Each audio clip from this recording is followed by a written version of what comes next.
Bismillahirrahmanirrahim. Alhamdulillahirabbil alamin. Wassalatu wassalamu ala asyrafil anbiya'i wal mursalin wa ala alihi wa sahbihi ajma'in. Subhanaka la ilma lana illa ma 'allamtana innaka antal alimul hakim. Rabbi shrah li sadri wa yassir li amri wahlul 'uqdatam min lisani yafqahu qawli. Amma ba'd. Alhamdulillah ala nikmatil Islam, alhamdulillah ala nikmatil iman. Wa kafa biha min ni'mah. Alhamdulillah, segala puji bagi Allah Subhanahu wa ta'ala yang menghadirkan kita, yang mendudukkan kita, yang memahamkan kita dan ingin menambah kefahaman kita tentang ajarannya Nabi kita Nabi Muhammad sallallahu alaihi wasallam, tentang firman-firman Allah ta'ala yang termaktub abadi di dalam Al-Qur'an, tentang perkara-perkara yang Allah Subhanahu wa ta'ala tebarkan ayat-ayatnya, petunjuk-petunjuknya, perkara-perkara indahnya, semuanya dengan satu tujuan untuk menyelamatkan manusia agar mereka menjadi khalifah yang benar-benar khalifah di atas muka bumi ini, para pengisi-pengisi bumi yang akan menjadikan bumi ini lebih baik, yang akan menjadikan bumi ini tempat yang nyaman untuk diibadahi, tempat yang aman untuk dipakai menyembah Allah Subhanahu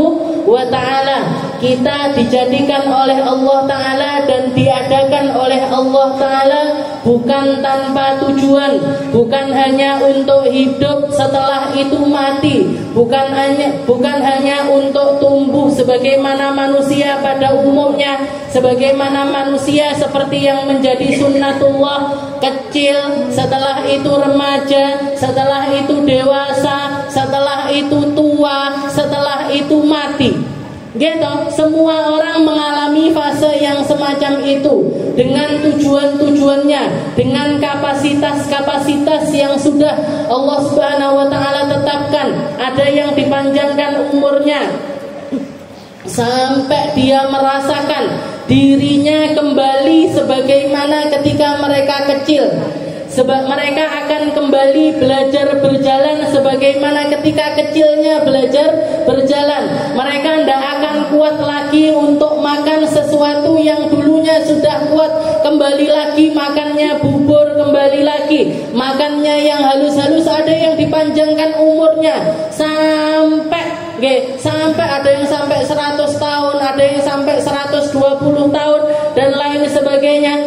Ada yang dikasih mati ketika kecil, ada yang dikasih mati ketika remaja, ada yang dikasih mati ketika usia 20-an, 30-an dan lain sebagainya. Tapi semuanya dihidupkan oleh Allah ta'ala bukan tanpa tujuan, bukan cuman untuk ngisi dunia saja, tapi diciptakan dengan berbagai macam tujuannya. Petunjuk-petunjuk itu semuanya ada di dalam Al-Quran.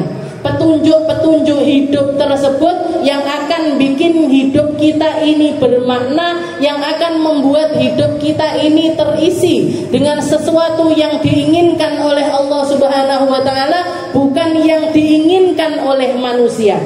Karena kalau keinginannya manusia macam-macam, kalau kepinginnya manusia macam-macam, kalau pengen tahu mosok kepinginnya manusia macam-macam, iya, tanya aja anak kecil, anak TK, ditanya satu-satu, cita-citanya apa? Yang satu pengen jadi dokter, yang satu pengen jadi astronot, yang satu pengen jadi. Kalau saya dulu ditanya waktu TK, sampai gurunya kaget, pengen jadi apa Minah kalau gede nanti? Jadi mafia. Saya dulu zaman dulu saya tidak ngerti mafia itu apa aja, saya juga nggak ngerti. Tapi karena jadi seperti itu, semua tujuannya manusia beda-beda. Ada yang istilahnya, ada yang pengen nanti ketika hidup selera stylenya seperti ini, pengen punya rumah model ini, pengen nata rumah dengan cara ini, pengen jadi ini, semuanya beda-beda. Semuanya macam-macam. Kalau nuruti kacamatanya manusia, semuanya tidak ada yang sama. Tapi kalau ketika seseorang yang dipakai melihat dunia ini dengan kacamata manusia, dengan perkataannya manusia, pakai patokannya manusia, ini ndak akan pernah ada tenangnya. Ini ndak akan pernah ada sakinahnya. Ini ndak akan pernah ada ujungnya. Karena setiap keinginan manusia ketika terpenuhi pengen yang lain lagi, terpenuhi lagi pengen yang lain lagi, dapat sesuatu yang dia inginkan pengen sesuatu yang lain lagi. Dan itu lumrah, itu adalah sesuatu yang biasa, itu adalah sesuatu yang memang jibillah yang Allah Subhanahu wa taala hadirkan di dalam hati setiap manusia. Tapi hati kita, ruh kita tidak akan pernah tenang kalau yang jadi patokannya kita adalah patokannya manusia. Tapi ketika kita hidup dengan tujuan-tujuan kita, dengan keinginan-keinginan kita, dengan obsesi-obsesi kita, tapi semuanya dilandasi dengan iman kepada Allah Subhanahu wa taala, kepercayaan atas setiap takdir-takdirnya, kegembiraan atas sesuatu yang bikin Allah Subhanahu wa taala gembira. Kalau kita pakai kacamatanya syariat, kalau kita ngecak nih di dalam kehidupan kita ini, ya Allah, saya mau jadi apapun, tercapai ataupun tidak cita-cita saya, terkabul atau tidak keinginan-keinginan saya, satu yang pasti ya Allah, saya akan tetap jadi hamba-Mu. Saya akan tetap berada di atas kalimat La ilaha illallah sebagai iman saya, dan Muhammadur Rasulullah sebagai jalan hidup saya. Mau jadi apapun saya, mau ditakdirkan bagaimanapun masa depan saya, tapi saya tetap menjadi hamba yang La ilaha illallah Muhammadur Rasulullah. Maka setiap hal yang dia lakoni, terjadi ataupun tidak, terrealisasi ataupun tidak, hatinya akan tetap, hatinya akan stabil, hatinya akan tenang. Kenapa? Karena ketenangan itu datangnya dari Zat yang Maha Tenang.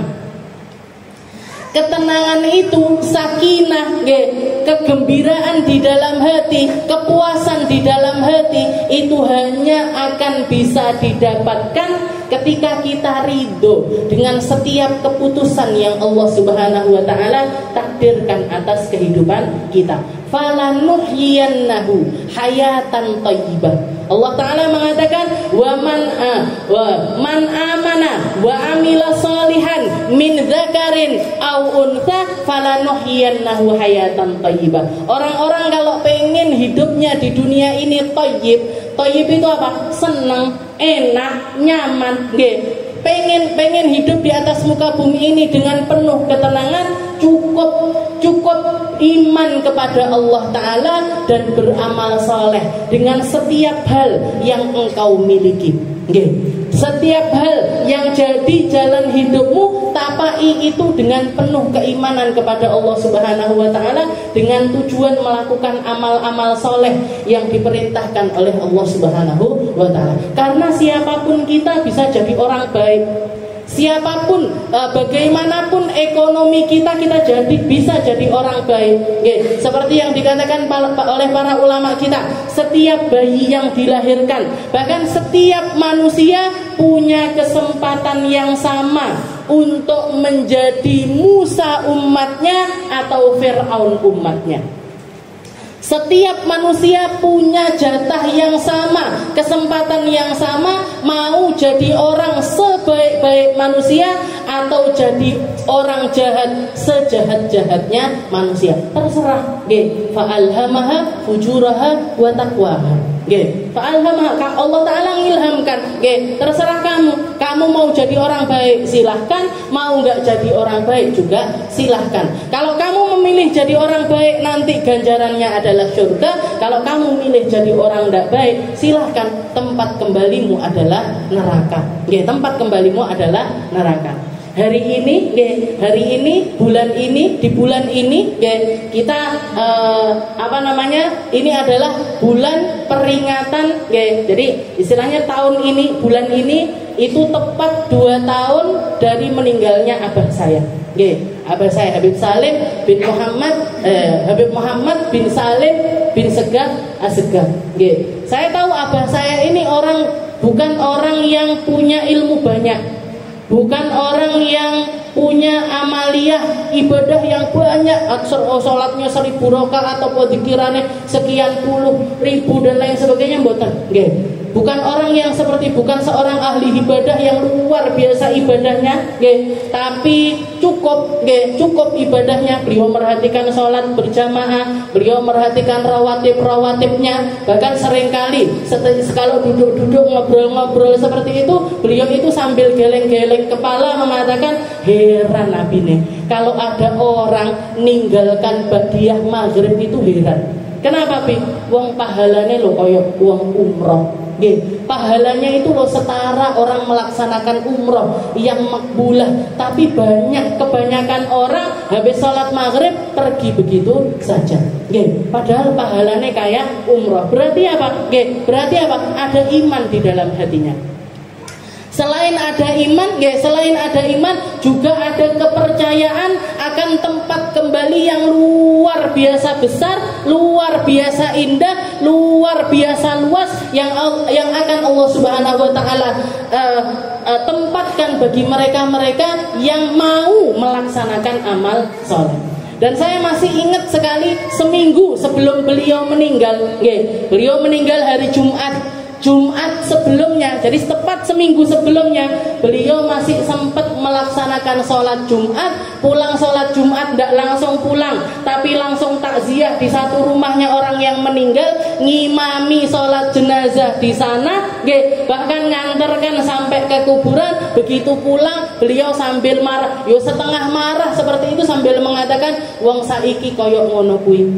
Orang sekarang itu kayak gitu, ndak ngerti kalau pahalanya orang ngantarkan jenazah itu seperti besarnya, banyaknya pahalanya sebesar gunung Uhud.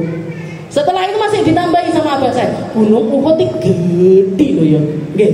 Gunung Uhud itu gede, kok ndak mau dikasih pahala segunung Uhud? Kalau ndak kenal ndak datang, kalau ndak kenal ndak mau nganterkan, kalau ndak kenal ndak mau ikut nimbrung di dalam ritual pengantaran jenazah tersebut. Itu kata abah saya. Berarti apa? Beliau itu bukan ahli ibadah, bukan seorang yang ilmunya banyak, tapi saya tahu persis beliau adalah orang soleh. Orang soleh, orang yang genah, persis seperti yang dikatakan oleh Allah Subhanahu wa taala, fa'atsba'a inna makkanna lahu fil ardi min kulli syai'in sababa fa'atsba'a sababa. Beliau Dzulqarnain ini dimuliakan sama Allah taala.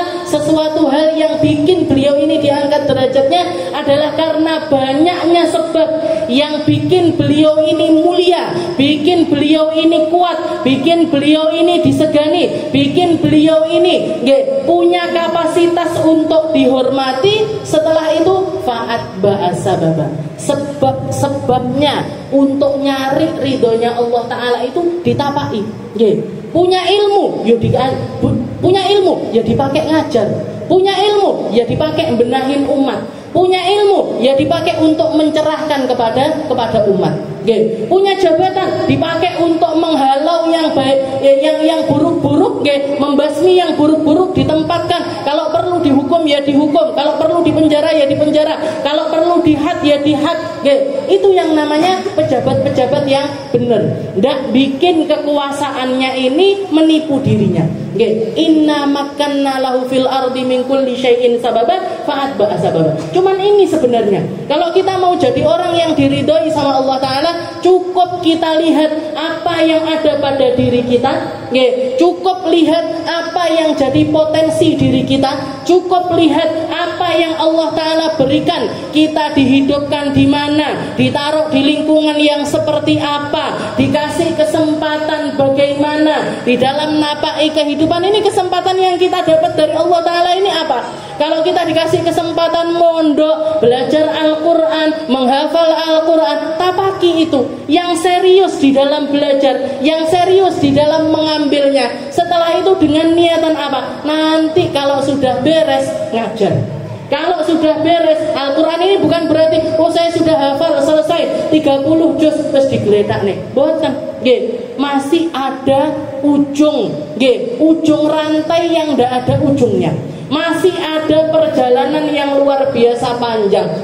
Ngajarkan 1 orang, selesai ngajarkan 2 orang, selesai ngajarkan 3 orang, selesai ngajarkan 10 orang, selesai ngajarkan 15 orang. Sampai kapan? Sampai mati ngajarnya.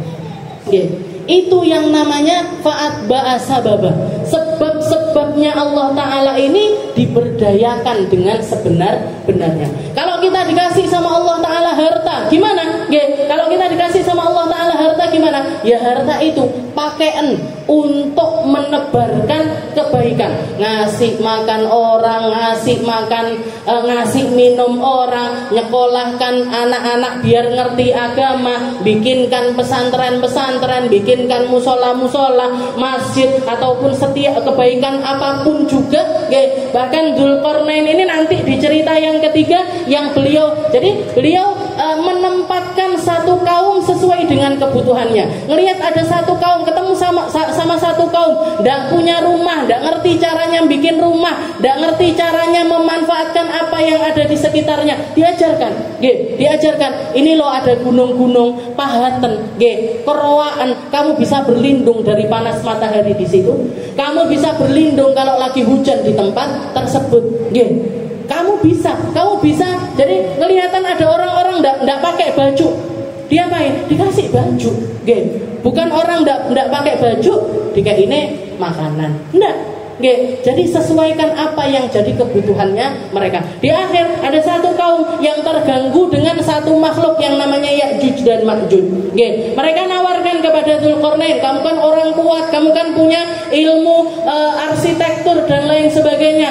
Tolong tak bayar berapapun yang kamu inginkan, akan saya bayar berapapun yang kamu inginkan. Bangunkan kami sesuatu untuk menghalau dari makhluk yang namanya Ya'juj dan Ma'juj itu tadi. Katanya Dzulqarnain apa? Tidak bisa gitu. Tidak bisa kamu pasrahkan kepada saya, setelah itu kamu kasih gaji kepada saya. Tidak bisa. Saya kalau sama hartamu tidak butuh, tapi cukup bantu saya.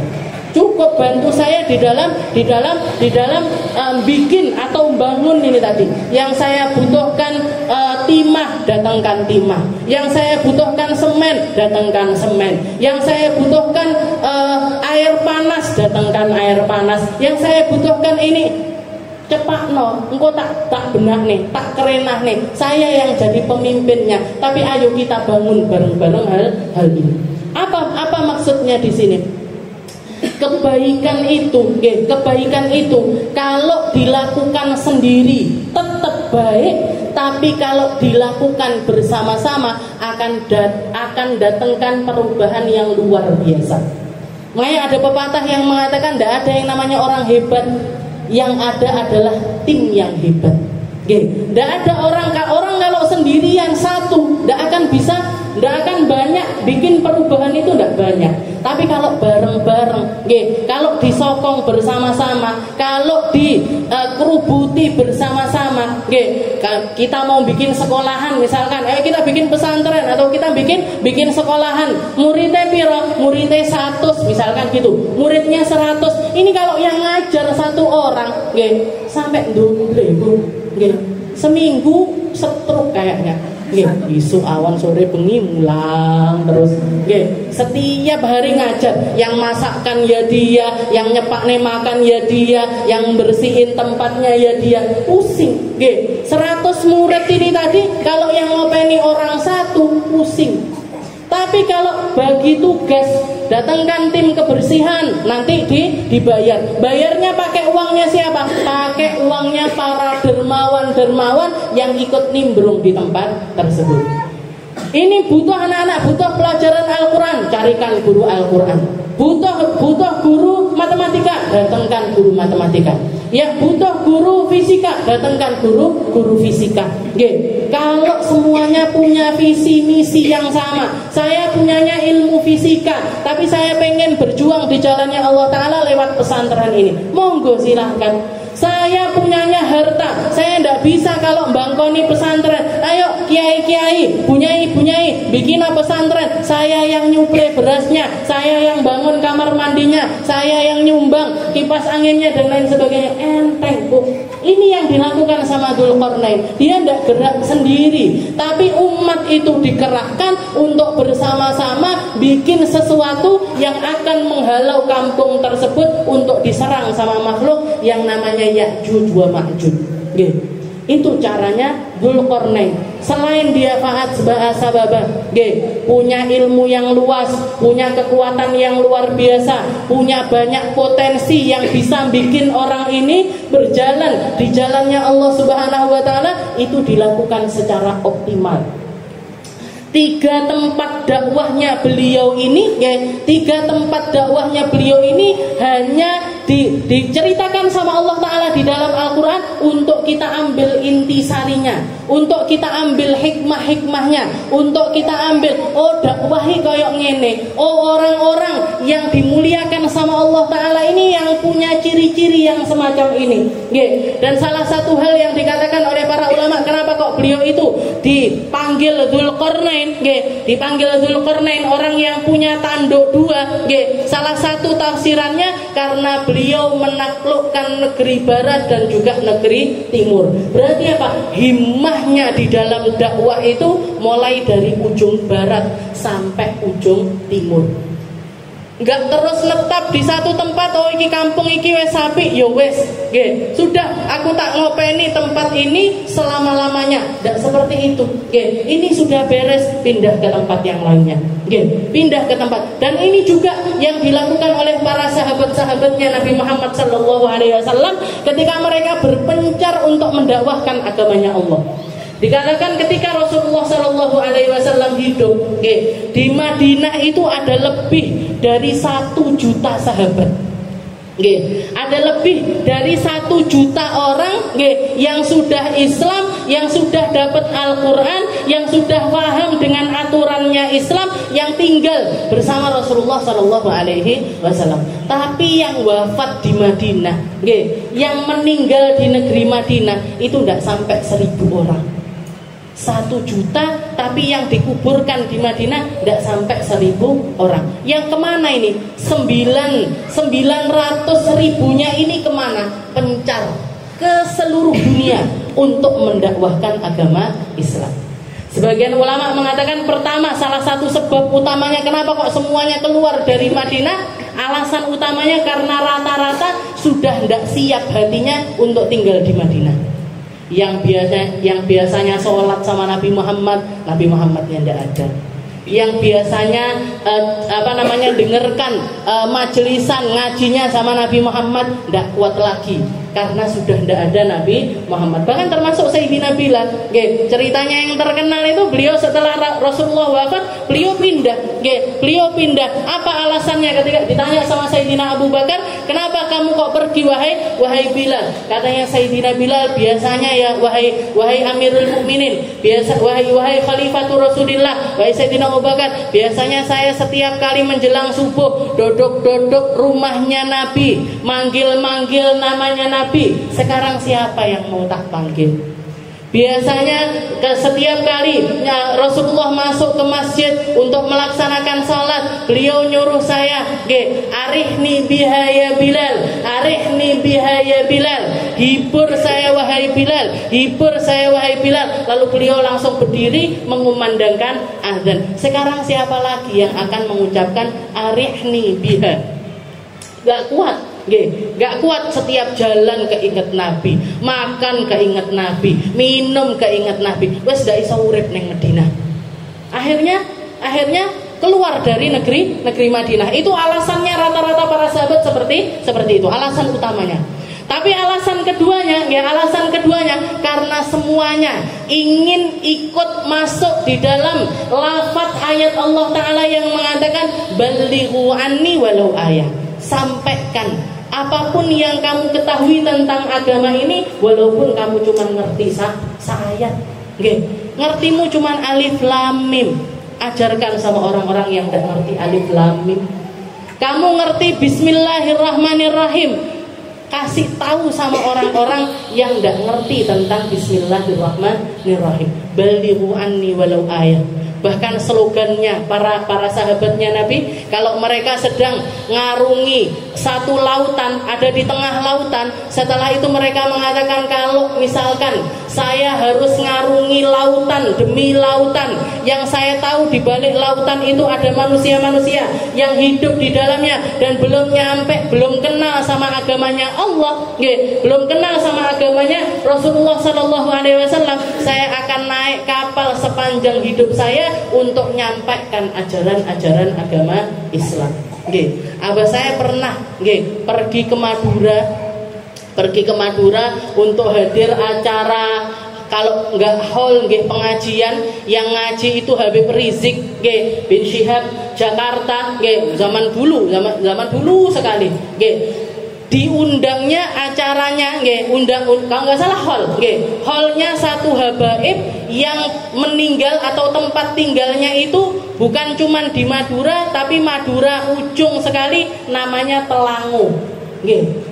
Jadi Madura itu Madura.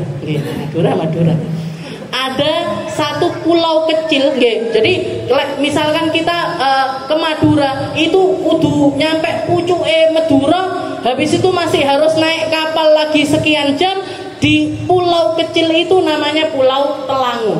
Ada habaib yang tinggal di situ, dakwah di situ, dihauli setiap tahunnya. Nah, tahun itu yang dipanggil adalah Habib Rizik. Abah saya hadir di situ.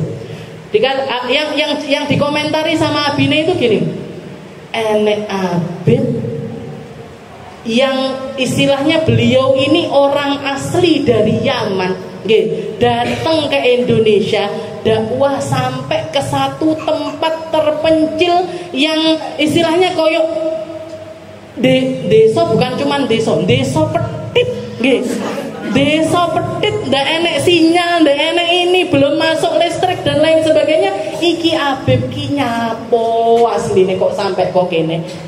Habib ini ngapain sebenarnya sampai ke sini? Apa kira-kira yang bikin beliau itu mau terbang?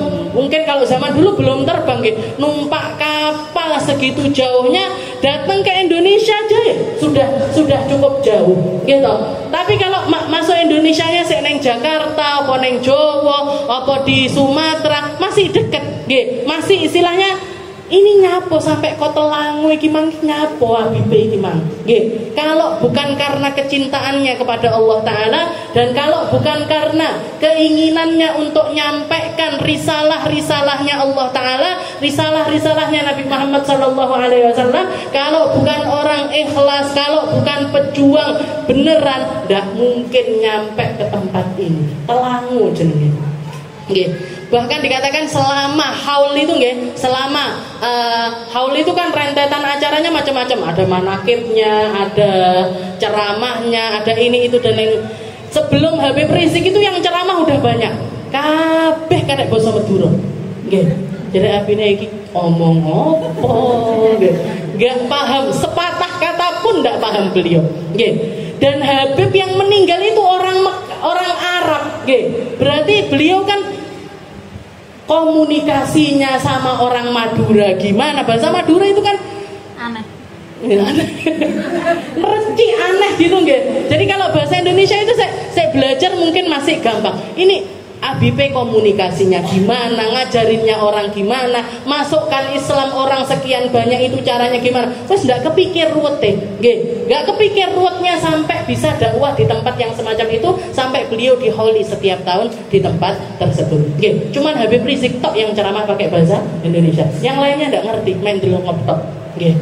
Jadi berarti apa? Ulama-ulama kita wali songo. Kenapa kok sampai keliling dari satu daerah ke daerah yang lainnya? Tujuannya cuma satu, li'ila'i kalimatillah, agar orang-orang ini kenal sama Allah, agar orang-orang ini kenal sama tujuan hidupnya, agar orang-orang ini dapat yang namanya fid dunya hasanah wa fil akhirati hasanah. Ben ngerti carane urip neng dunya dengan baik dan mati balik ke tempat yang baik. Kalau bukan karena perjuangannya orang-orang itu, nggih dadi opo awake dhewe.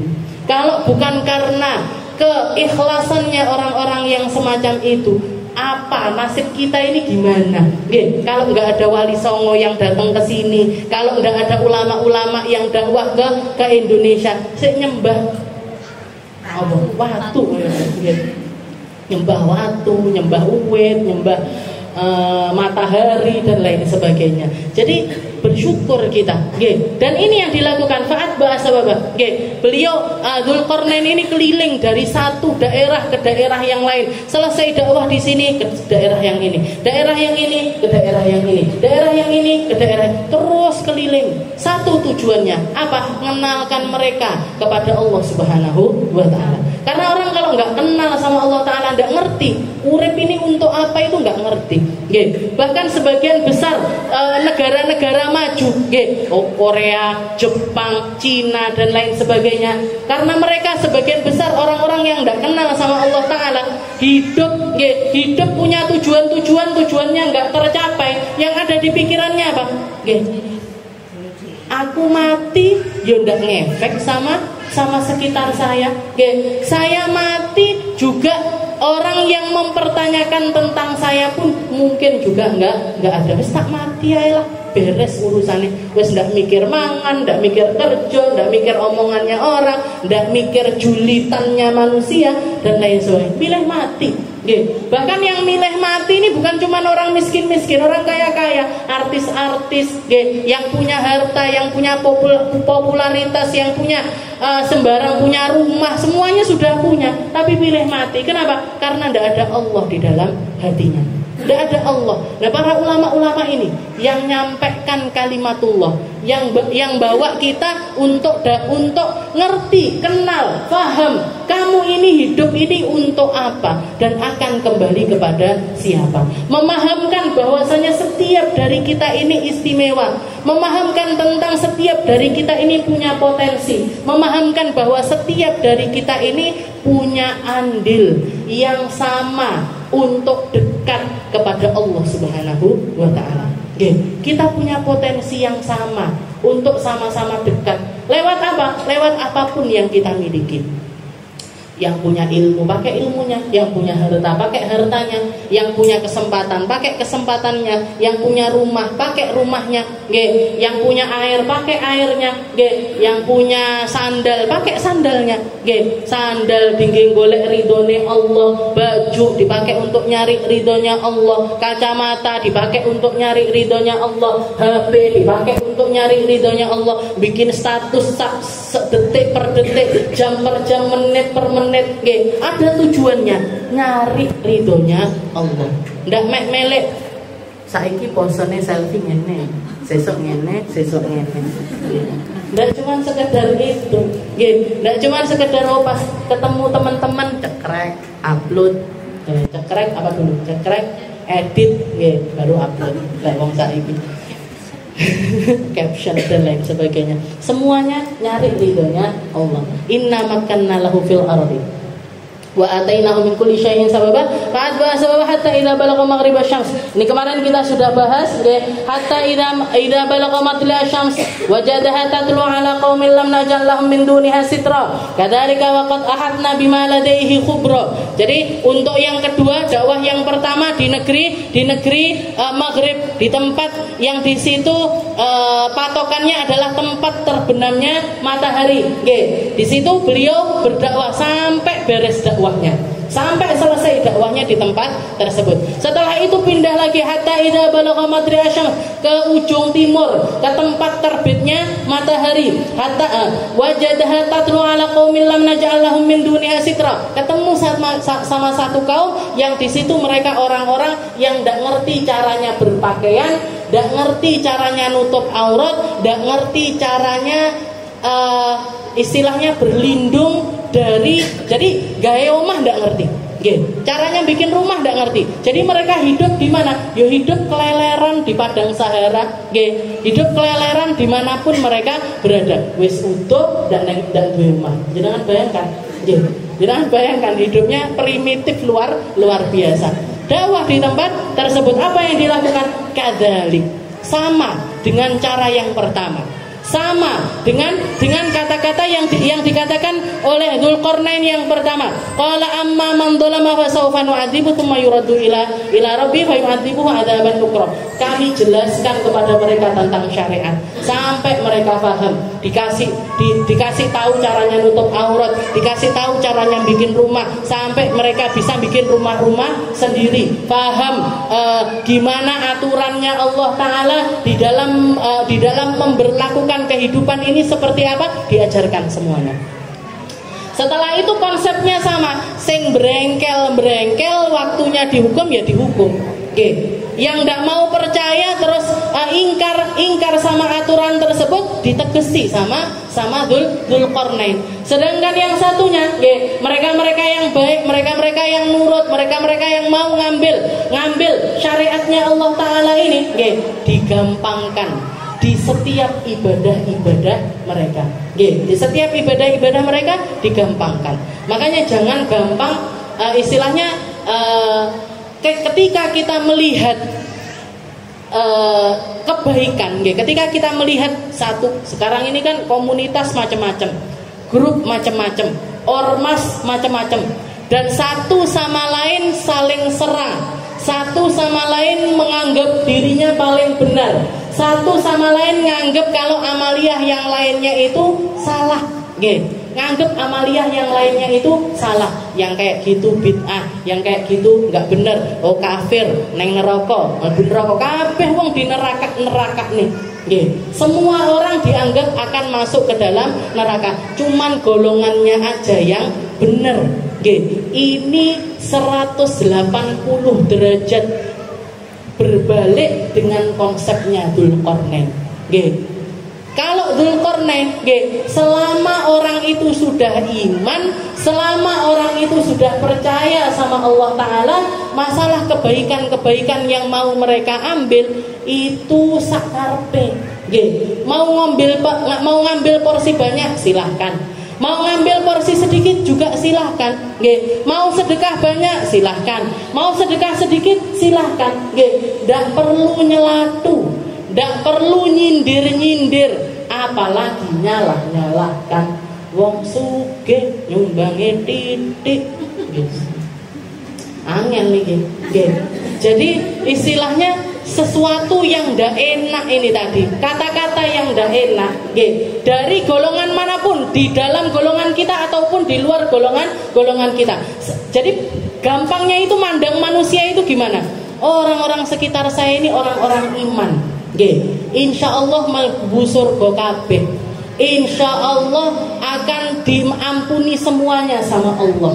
Insya Allah akan dapat porsinya masing-masing dari surganya Allah Subhanahu wa Ta'ala. Mari kita bersama-sama di dalam kebaikan yang kita mau jalan bareng-bareng, dan kita berdamai dengan sesuatu yang berbeda di dalam jalan-jalan kita. Sing ndak gelem tahlilan sakarepmu. Yang ndak mau mulutan sembarang. Diundang orang-orang muslim itu, diundang pengajian di sini, ndak mau hadir, ya ndak apa-apa. Bukan berarti yang ndak mau hadir sesat. Aku ini sing ahli majelis iki kabeh ngicipi neraka kabeh. Nggak pantas. Omongan seperti itu sangat tidak pantas untuk keluar dari lisannya seorang mukmin, untuk keluar dari lisannya orang yang beriman.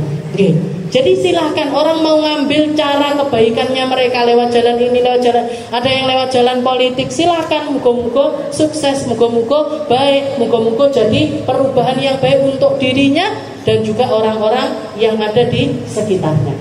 Mau ngambil porsi lewat sedekah, silahkan. Alhamdulillah, muga-muga diikhlaskan sama Allah Ta'ala, dikasih perjuangan yang mumpuni untuk ngambil porsi tersebut dengan cara yang terbaik versinya dia. Jadi tentang kebaikan-kebaikan ini ayo kita gampangkan aja. Masalah kebaikannya orang itu kita gampangkan. Gak harus, gak segala-galanya itu harus, gak segala. Kamu harus berpakaian seperti saya, kamu harus cadaran seperti saya, kamu harus pakai jilbab lebar seperti saya. Sakarpe bu, arepe modele sek ngene, muncung gini. Saya pernah ketemu ngaji sampai nggak bisa fokus ya. Jadi ngaji di depan saya sendiri, jilbabnya twing sampai ke atas. Tapi apa yang terus saya, bu jenengan nyapo jilbaban mboten. Terserah dia mau jilbaban seperti itu, mau model apapun, selama dia orang iman, selama dia orang yang ada di dalam lingkaran iman, kita pandang mereka dengan pandangan baik. Kenapa? Karena di dalam hatinya adalah ilaha illallah, di dalam hatinya ada cahayanya Allah, dan cahayanya Allah Ta'ala itu luar biasa mahal, luar biasa berharga, luar biasa kehormatannya. Sebagaimana hal tersebut ada di dalam hatinya, maka kita sebagai orang iman wajib mandang mereka dengan pandangan hormat. Kenapa? Adalah ilaha illallah di dalam hatinya. Sing durung kenal gimana? Kita kenalkan. Kita kenalkan, kita kasih tahu, kita icip-icipkan kepada mereka. Kita icip-icipkan kepada mereka. Kalau jenengan merasa nyaman, saya senang duduk di pengajian, saya senang dikiran, saya senang sholawatan. Jangan pernah paksa orang untuk merasakan. Istilahnya jangan pernah bikin orang itu terpaksa untuk hadir ke tempat tersebut. Caranya biar mereka mau gabung gimana? Jenengan cicipkan. Jenengan cicipkan. Dimulai dari perkara-perkara yang gampang, bikin status, bikin quote-quote yang baik ini. Tujuannya untuk narik minatnya mereka. Kalau enggak gitu, kalau kita lebih dekat sama mereka, diundang, dijak, icipono toh, rasakno dulu, nikmati dulu. Kalau misalkan akhirnya mereka nyaman ini, jenengan ikut dapat pahalanya. Lah ndak gelem mencetat, ya sudah. Ya sudah, itu porsinya dia, itu keinginannya dia. Dan hidayahnya Allah Ta'ala porsi per porsi itu mahal, mahal. Jadi tauhid yang ada di dalam hatinya itu sudah luar biasa indah. Tidak boleh kita menginjak-injak hal tersebut ataupun meremehkan mereka. Tapi tambahan porsi ini, setiap dari tambahannya itu juga nilainya sangat mahal di sisi Allah Subhanahu wa Ta'ala. Makanya sebagian ulama menafsirkan ketika Allah Ta'ala mengatakan yarfa'illahu alladhina amanu minkum walladhina utul ilma darajah. Allah Ta'ala itu ngangkat derajatnya orang iman, itu diangkat. Orang iman aja diangkat derajatnya sama Allah Ta'ala. Tapi yang utul ilm, yang dikasih ilmu sama Allah Ta'ala, darajat, naiknya itu berdarajat. Jadi lebih naik lagi. Katanya para ulama, maksudnya apa? Yarfa'illahu alladhina amanu minkum walladhina utul ilma darajat. Yang punya ilmu ini dinaikkan lebih tinggi lagi. Ini sak berapa naiknya derajatnya itu? Katanya para ulama, setiap satu ilmu, bedanya orang punya ilmu satu dengan orang yang punya ilmu 0 itu jaraknya 500 derajat. Setiap derajatnya ma bainas sama'i wal ardh. Setiap satu derajatnya antara langit sama bumi. Jadi kalau ada anak kecil sudah belajar huruf alif sama anak kecil yang belum ngerti huruf alif, itu derajatnya 500 derajat. 500 derajat. Satu derajatnya ma bainas sama'i wal ardh, antara langit sama bumi. Ngerti ba, naik lagi. Ngerti tak, naik lagi. Ngerti tak, naik lagi. Terus semakin banyak ilmunya, semakin tinggi ilmunya, semakin diangkat setinggi-tingginya oleh Allah Subhanahu wa Ta'ala. Jadi itu porsi per porsi itu luar biasa mahal. Luar biasa mahal. Dan Allah Ta'ala milih siapa yang pengen diangkat dan siapa yang enggak pengen diangkat. Siapa yang mau dikasih porsi banyak dan tambah banyak, dan siapa yang dibiarkan begitu saja. Tapi imannya sendiri sudah mulia. Makanya tidak ada syariatnya ulama kita, Ahlus Sunnah wal Jamaah itu tidak ada konsep dakwah dengan cara mencaci itu tidak ada, dengan cara memaki itu tidak ada. Dengan cara maki, dengan cara mencaci, dengan cara ngomong kotor, dengan cara ngomong yang tidak baik, itu tidak ada di dalam list dakwahnya para ulama. Jangan baca kitab-kitabnya ulama mana saja, Habib Imam Haddad, Imam Ghazali, imam-imam kita ada, dari ujung buku, dari ujung kitab sampai akhir kitab ada nyela seseorang secara personal, tidak pernah ada. Tidak pernah ada, dan kita tidak kenal konsep dakwah yang semacam itu. Hatta idza balagha matina syams wajadatul ala qaumin lam najal lahum min duniha sitra. Kadzalika wa katahatna bima ladai khubra. Tsumma atba sababa. Yang di timur sudah, yang di barat sudah, jalan lagi ke tempat yang lain. Hatta idza balagha bainas saddain wajada min dunihi maqaman la yakaduna yafqahuna qawla. Ketemu lagi sama satu kaum yang omongannya ruwet, enggak bisa dipahami.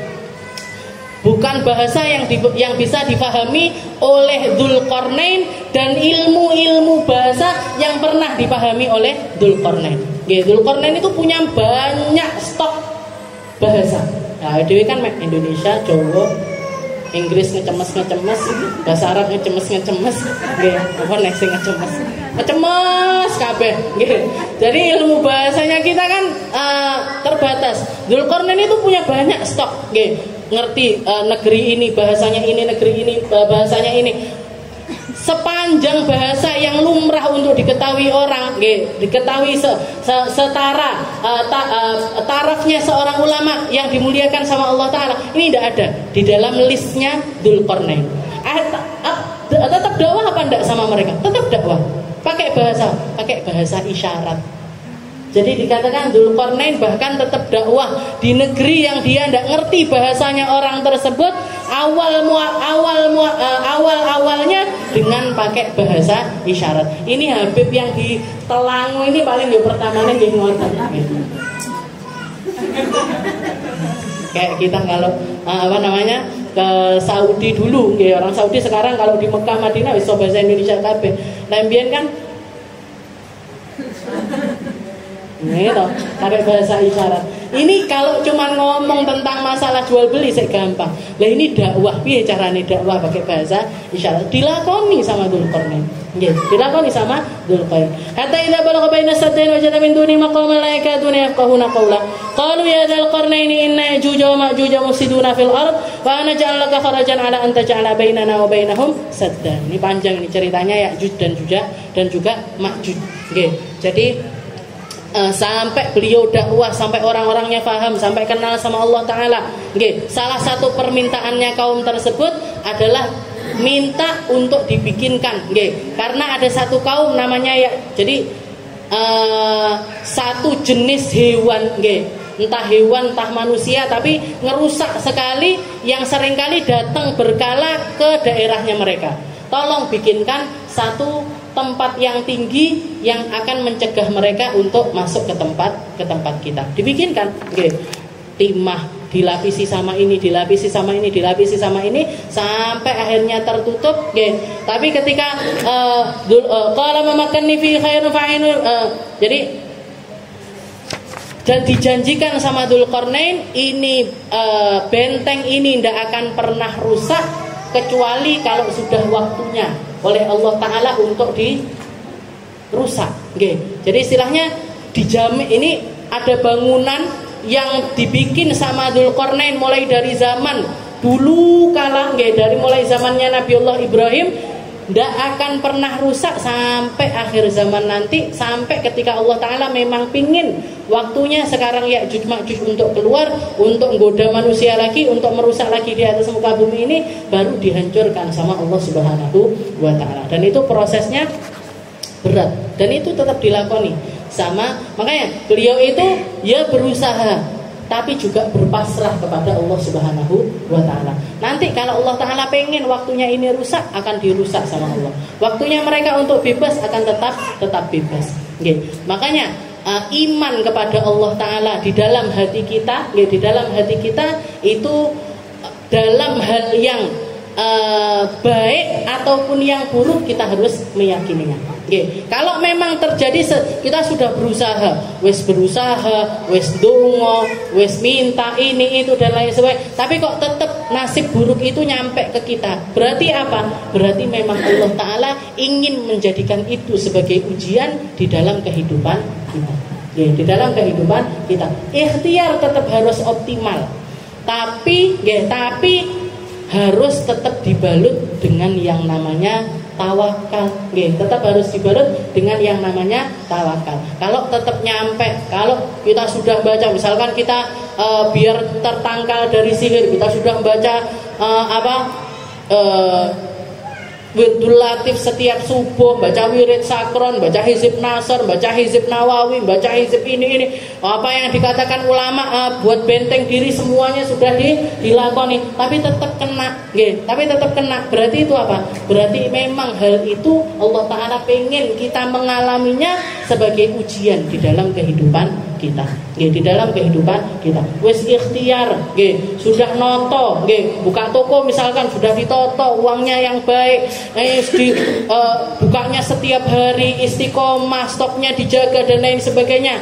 Kok panggah sepi dagangannya, kok panggah sepi dagangannya, atau masih tetap sulit orang untuk belanja di tempat kita. Berarti apa? Berarti itu adalah ujian yang memang Allah Subhanahu Wa Taala ingin sampaikan kepada kita, ingin sampaikan kepada kita. Jadi ikhtiar optimal, tapi akhirnya tetap harus dibalut dengan yang namanya tawakal.